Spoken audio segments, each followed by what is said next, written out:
आज हम बात करेंगे एक ऐसे भविष्य की जो खतरनाक रूप से सच के करीब लगता है। एक ऐसा परमाणु संकट जो ईरान के साथ युद्ध में बदल गया। चलिए समझते हैं कि कैसे दशकों का तनाव इस खतरनाक मोड़ तक पहुंचा। तो सोचिए, साल है 2025 और ईरान का जो न्यूक्लियर प्रोग्राम है उस पर सालों से जो तनाव चल रहा था वो अब एक सीधे सीधे मिलिट्री टकराव में बदल चुका है। 1500 ये सिर्फ एक नंबर नहीं है, ये शुरुआती आंकड़ा है उन आम लोगों की मौतों का जिसे ईरान के यूएन एम्बेसडर ने रिपोर्ट किया। वाकई एक बहुत बड़ी कीमत। और सिर्फ इतना ही नहीं, 32 लाख लोग, सोचिए 32 लाख लोग बेघर हो गए हैं। इसने एक बहुत बड़ा मानवीय संकट खड़ा कर दिया है।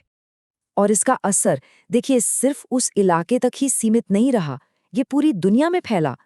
जैसे ही ईरान ने स्ट्रेट ऑफ होर्मुज को बंद किया, एक ग्लोबल एनर्जी शॉक लगा और इससे निपटने के लिए दुनिया भर के देशों को अपने रिजर्व से करीब 40 करोड़ बैरल तेल निकालना पड़ा।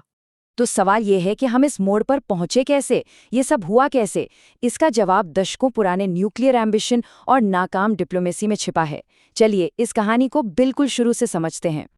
देखिए, ईरान का न्यूक्लियर प्रोग्राम कोई आज की बात नहीं है। इसकी जड़ें तो आधी सदी से भी ज्यादा पुरानी है।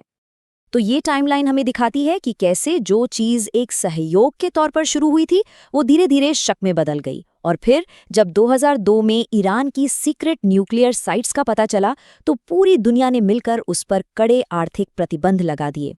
और इन आर्थिक प्रतिबंधों का असर हुआ। इस दबाव के चलते ईरान की एक ज्यादा प्रैक्टिकल सरकार बातचीत करने के लिए तैयार हुई। ये सौदा था JCPOA यानी joint comprehensive plan of action. इसे ईरान न्यूक्लियर डील भी कहते हैं। और ये इस पूरे संकट से बाहर निकलने का एक डिप्लोमेटिक रास्ता था। सच कहें तो एक बहुत बड़ा, एक ऐतिहासिक कदम था। अब इस डील का जो कोर आइडिया था वो बहुत सीधा था। एक तरफ ईरान अपने न्यूक्लियर प्रोग्राम पर बहुत सख्त पाबंदियां लगाने को तैयार था और बदले में उसे भारी भरकम आर्थिक राहत मिल रही थी, मतलब एक तरह का लेन देन। लेकिन ये डील होने के बावजूद अमेरिका को ईरान की दूसरी गतिविधियों जैसे कि मिडिल ईस्ट में उसके बढ़ते दखल को लेकर चिंता बनी हुई थी और इसी वजह से पॉलिसी में एक बहुत बड़ा एक ड्रामेटिक मोड़ आया। और फिर सब कुछ बिखरना शुरू हो गया। ये टाइमलाइन दिखाती है कि कैसे कुछ ही सालों के अंदर अमेरिका डील से बाहर हो गया और फिर ईरान ने भी जवाब देना शुरू कर दिया और देखते ही देखते वो ऐतिहासिक समझौता पूरी तरह से खत्म हो गया। अब जब डील खत्म हो गई तो ईरान ने अपनी ताकत दिखाने के लिए एक दूसरी स्ट्रैटेजी अपनाई। उसने अपने क्षेत्रीय सहयोगियों के जरिए अपनी शक्ति दिखानी शुरू कर दी। इन्हें एक्सिस ऑफ रेजिस्टेंस के नाम से जाना जाता है। ये वो ग्रुप्स हैं जिन्हें ईरान हथियार और ट्रेनिंग दोनों देता है और इनके चलते पूरे मिडल ईस्ट में न सिर्फ अस्थिरता बढ़ी है बल्कि जो सांप्रदायिक बंटवारा है वो और भी गहरा हो गया है। और ये प्रॉक्सी नेटवर्क छोटा मोटा नहीं है।